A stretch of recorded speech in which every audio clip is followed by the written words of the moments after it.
गांव छोटा था, शांत था, पुराना था। एक अंधेरे और विशाल जंगल के पास बसा हुआ यह खोखली क्रीक के नाम से जाना जाता था। लेकिन गांव वाले एक और नाम फुसफुसाते थे, एक ऐसा नाम जो उनकी रीढ़ की हड्डी को दहला देता था। वे इसे फुसफुसाहटों का गांव कहते थे। जंगल फुसफुसाहटों का स्रोत था। यह परछाइयों और रहस्यों की जगह थी। किंवदंतियों में प्राचीन अनुष्ठानों, गायब हुए लोगों और पेड़ों के बीच दिखाई देने वाली भयानक रोशनी के बारे में बताया गया है। गांव वाले ये किस्से अपने बच्चों को सुनाते थे। उन्होंने उन्हें जंगल में कभी प्रवेश न करने की चेतावनी दी। उन्होंने कहा कि यह प्रेतवाधित था, लेकिन कहानियों ने जंगल को और भी लुभावना बना दिया, खासकर एलेक्स नाम के लड़के के लिए। एलेक्स दूसरे बच्चों से अलग था। वह भूतों या राक्षसों में विश्वास नहीं करता था। वह सोचता था कि कहानियां मूर्खतापूर्ण हैं। वह वही मानता था जो वह देख सकता था, और उसने जो देखा वह एक साधारण जंगल था। एक दिन बड़े लड़कों का एक समूह एलेक्स के पास पहुंचा। वे हंस रहे थे और एक दूसरे को धक्का दे रहे थे, एक दूसरे को काम करने की हिम्मत कर रहे थे। वे जानते थे कि एलेक्स कहानियों पर विश्वास नहीं करता है। वे जानते थे कि उसे डराना आसान होगा। हम आपको जंगल में जाने की हिम्मत करते हैं, लड़कों में से एक ने कहा। हम आपको रात बिताने की हिम्मत करते हैं। एलेक्स झिझका। वह डर नहीं रहा था, बिल्कुल नहीं। लेकिन जिस तरह से जंगल दूर से मंडरा रहा था, उससे उसे कुछ बेचैनी हो रही थी। उसने लड़कों की तरफ देखा। उसने उनकी आंखों में चुनौती देखी। पीछे नहीं हट सकता था। ठीक है, एलेक्स ने कहा, मैं करूंगा। लड़के खुशी से झूम उठे। उन्हें विश्वास नहीं हो रहा था कि वह वास्तव में ऐसा करने जा रहा है। उन्होंने उसे एक टॉर्च और एक बैग दिया। उन्होंने उसे सावधान रहने के लिए कहा, लेकिन उनकी बातें हवा में उड़ गईं। एलेक्स पहले से ही जंगल की ओर चल रहा था। जैसे ही उसने जंगल में प्रवेश किया, प्रकाश फीका पड़ने लगा। पेड़ लंबे हो गए, उनकी शाखाएं ऊपर की ओर आपस में जुड़ गईं, जिससे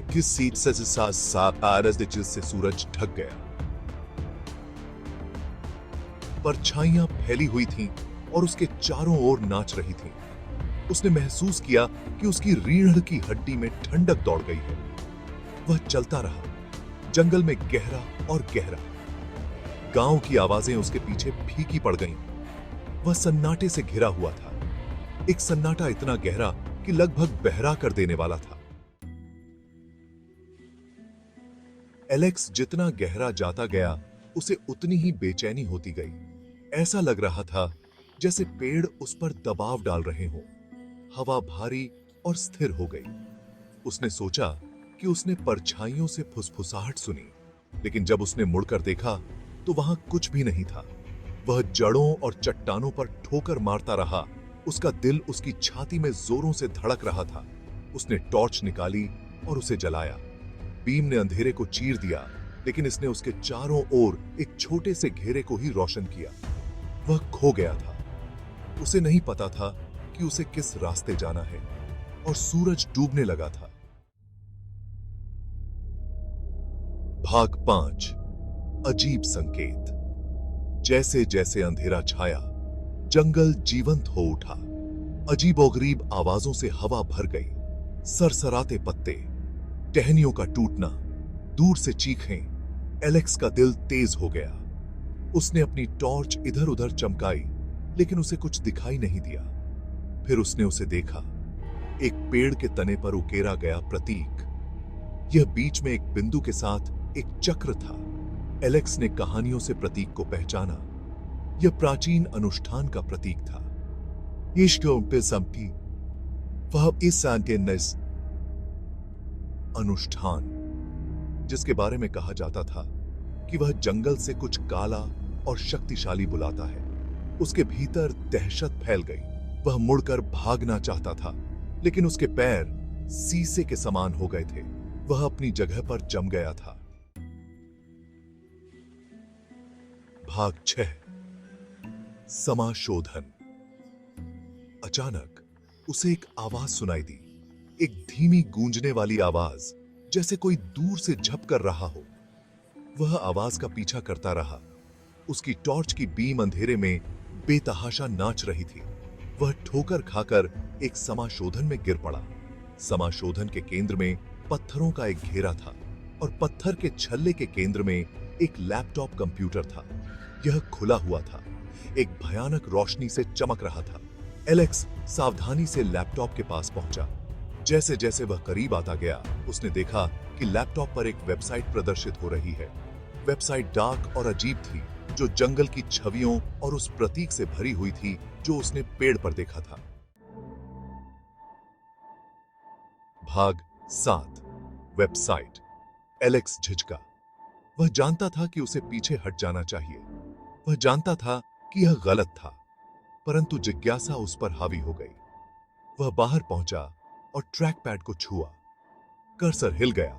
एक लिंक पर क्लिक किया। वेबसाइट का विस्तार हुआ। स्क्रीन को एक ही शब्द से भर दिया, आपका स्वागत है। फिर एक संदेश दिखाई देने लगा। यह एक ऐसी भाषा में लिखा गया था जिसे एलेक्स नहीं समझता था, लेकिन जैसे जैसे वह देखता रहा, अक्षरों ने खुद को पुनर्व्यवस्थित कर लिया, जिससे अंग्रेजी में शब्द बन गए। आप उत्तर चाहते हैं? संदेश पढ़ा। हम सच्चाई प्रदान करते हैं। पथ का अनुसरण करो, अपनी नियति खोजो। संदेश के नीचे एक नक्शा दिखाई दिया। इसने जंगल को दिखाया जो इसमें सब है, जिसमें लाल रंग में चिह्नित एक रास्ता जंगल में और गहराई तक जाता था। भाग 8। अनुष्ठान। एलेक्स का दिमाग दौड़ गया। यह किसी तरह का मजाक था? बड़े लड़कों द्वारा की गई शरारत? या यह कुछ और था? उसने इधर उधर देखा, लेकिन वह अकेला था। समाशोधन में किसी और के होने का कोई संकेत नहीं था। उसने वापस लैपटॉप की ओर देखा। नक्शा अभी भी वहीं था, एक भयानक रोशनी के साथ धड़क रहा था। उसने उसके प्रति एक अजीब सी खिंचाव महसूस किया, एक भावना कि उसे रास्ते का पालन करना था, कि उसका इंतजार कुछ महत्वपूर्ण कर रहा है। उसने एक गहरी सांस ली और अंधेरे में कदम रखा, रास्ते का पीछा करते हुए प्रेतबाधित जंगल के अंदरूनी हिस्से में चला गया। भाग 9। वहां क्या है? रास्ता लंबा और घुमावदार था। इसने एलेक्स को घने अंडरग्राउंड के माध्यम से गिरे हुए पेड़ों के ऊपर और तेज धाराओं के पार ले जाया। हवा ठंडी और नम हो गई। वह महसूस कर सकता था कि परछाइयों से आंखें उसे देख रही हैं, लेकिन जब भी उसने मुड़कर देखा तो वहां कुछ भी नहीं था। अंत में रास्ता एक और समाशोधन में खुल गया। यह पहले वाले से बड़ा था और उसके बीच में एक विशाल ओक का पेड़ खड़ा था। इसकी शाखाएं नंगी थीं। इसके पत्ते बहुत पहले चले गए थे। यह प्राचीन, गांठदार और शक्तिशाली लग रहा था और उसकी एक शाखा से एक अकेला, एकाकी झूला लटका हुआ था। भाग 10। खो गया। एलेक्स ने झूले को देखा। यह हवा में धीरे से लहराता हुआ धीरे से चरमरा रहा था। उसने उसके प्रति आकर्षित महसूस किया, मानो यह उसे बुला रहा हो। उसने एक कदम और बढ़ाया, फिर दूसरा। उसने हाथ बढ़ाया और झूले को छुआ। यह ठंडा और नम था। उसने अपनी उंगलियों को जंजीरों के चारों ओर लपेट लिया। वे खुरदरे और जंग लगे हुए महसूस हुए। उसने अपनी आंखें बंद कर लीं और एक गहरी सांस ली, और फिर उसने जमीन से धक्का दिया। झूला हिलने लगा।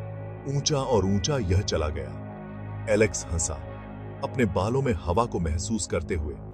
उसने कभी इतना स्वतंत्र महसूस नहीं किया था, इतना जीवंत। लेकिन जैसे ही वह आगे पीछे झूल रहा था, उसने कुछ अजीब देखा। जंगल चला गया था, समाशोधन चला गया था। वह बिल्कुल अकेला था, आगे पीछे झूलते हुए, हमेशा के लिए।